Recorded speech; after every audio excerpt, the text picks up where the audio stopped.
Good morning friend, computer শিক্ষা আপনাদের সকলকে স্বাগত। আজকে আমরা মাইক্রোসফট ওয়ার্ডের ডকুমেন্ট প্রোটেক্ট কীভাবে করতে হয় সেটা আমরা শিখব। তো অ্যাকচুয়ালি আমরা এটা অনেকে জানি, তবু অনেকের অজানা থাকতে পারে, সেই জন্য আমরা এই টপিকটা নিয়ে এসেছি এবং এটা দুজন আমাকে বলেছে, সেই জন্যই আমি নিয়ে এসেছি। যাই হোক, তো আমরা সেটা শুরু করব।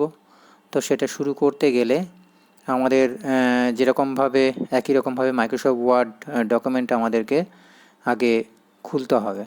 তো মাইক্রোসফট ওয়ার্ড ডকুমেন্ট যেমনভাবে আমরা খুলব সেটা আমরা অনেকে জানি।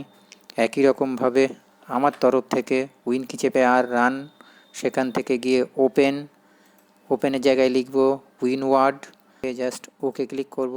মাইক্রোসফট ওয়ার্ড ডকুমেন্ট খুলে গেছে।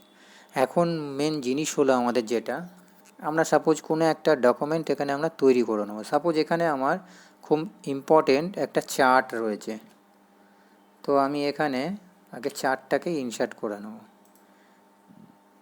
যে আমার এখানে একটা খুব ইম্পর্টেন্ট চার্ট, ডেটাবেস অনুযায়ী কোনো ডেটার উপরে নির্ভর করে সাপোজ এরকম ধরনের আমার একটা চার্ট রয়ে গেছে।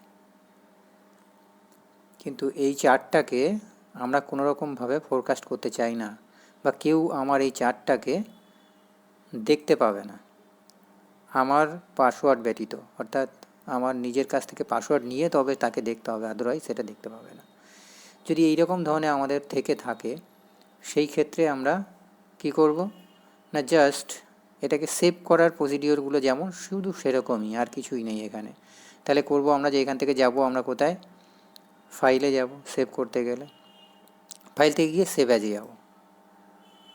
সেভ অ্যাজে গিয়ে নর্মালি আমরা কি করি না, সেভ অ্যাজে একটা নাম দিতে হয় আমাদের ফাইল নেম। তো আমরা এখানে একটা ফাইলের নাম দিয়ে দেবো। সাপোজ এখানে আমি দিয়ে দিলাম কি পাসওয়ার্ড, PASSWORD, পাসওয়ার্ড নামেই নাম দিলাম। দিয়ে আমি এটাকে ডেস্কটপে সেভ করে দিলাম। সেভ ক্লিক করলাম। এটা কিন্তু নর্মালি সেভ হলো। এটা যখন আমরা খুলব তখন কিন্তু তার মধ্যে পাসওয়ার্ড থাকবে না।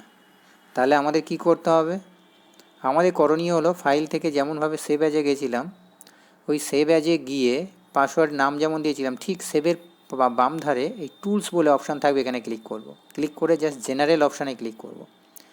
জেনারেল অপশানে পাসওয়ার্ড টু ওপেন, আমি সাপোজ 1 2 3 দিয়ে দিলাম, করেই ওকে ক্লিক করব। ঠিক আরেকবার রিসেন্ট পাসওয়ার্ডটা দিতে হবে 1 2 3 করে আমি এখানে আবার ওকে ক্লিক করব। করে সেই যে অবস্থাতে আছে ওই অবস্থাতে আমরা সেভ করে দেবো। এখন আমরা এটাকে বন্ধ করে চলে যাচ্ছি। বন্ধ করে আমাদের পাসওয়ার্ড নামে ডেস্কটপে সেভ করেছিলাম, এটাকে এখন আমরা ওপেন করব। ওপেন করতে গেলে দেখব যে এখানে আমাদের পাসওয়ার্ড চাইছে। এটা খুলতে গেলে আমাদের পাসওয়ার্ডের প্রয়োজন। তো তখন আমাদেরকে সেই পাসওয়ার্ডটা দিতে হবে যে পাসওয়ার্ডটা আমরা মনে রেখেছি। তাহলে যে পাসওয়ার্ডটা দেবে একমাত্র সেই ছাড়া আর কেউ খুলতে পারবে না। 1 2 3, তো আমরা পাসওয়ার্ড দিলাম, ওকে ক্লিক করলাম। দেখুন আমাদের কন্টেন্টটা ঠিক আছে কি না। Thank you.